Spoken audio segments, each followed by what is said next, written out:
నమస్తే, నా పేరు డాక్టర్ కిషోర్ కుమార్. నేను హైదరాబాద్లోని హైటెక్ సిటీలో ఉన్న పేస్ హాస్పిటల్స్లో కన్సల్టెంట్ నెఫ్రాలజిస్ట్గా పనిచేస్తున్నాను.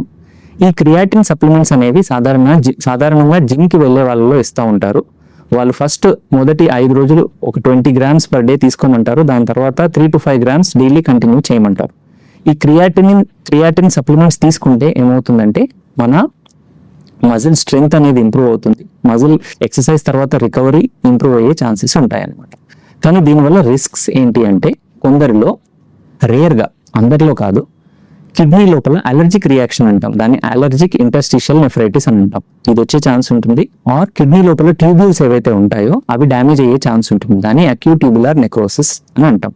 సో ఎవరైతే క్రియాటిన్ సప్లిమెంట్స్ తీసుకుంటూ ఉంటారో కిడ్నీ లోపల ఇవి వచ్చే ఛాన్స్ ఉంటాయి. కానీ ఇవి రేర్గా, అందరిలో రావు. ఆరోగ్యవంతుల్లో సాధారణంగా చాలా మందిలో రావు, కానీ వచ్చే ఛాన్సెస్ ఉంటాయి. సో ఇవి మనం మైండ్లో పెట్టుకొని కిడ్నీకి సంబంధించిన సిమ్టమ్స్ లైక్ కాళ్ళ వాపులైనా కానీ, మూత్రం సరిగ్గా రాకపోవడం కానీ, మూత్రంలో నొరగలాగా అనిపించడం కానీ, ఇలాంటివి, ముఖం వాపు రావడం, బీపీ ఎక్కువైపోవడం, ఇలాంటి సిమ్టమ్స్ ఏవైనా ఉంటే కనుక వెంటనే వచ్చి కిడ్నీ డాక్టర్ని సంప్రదించాలి.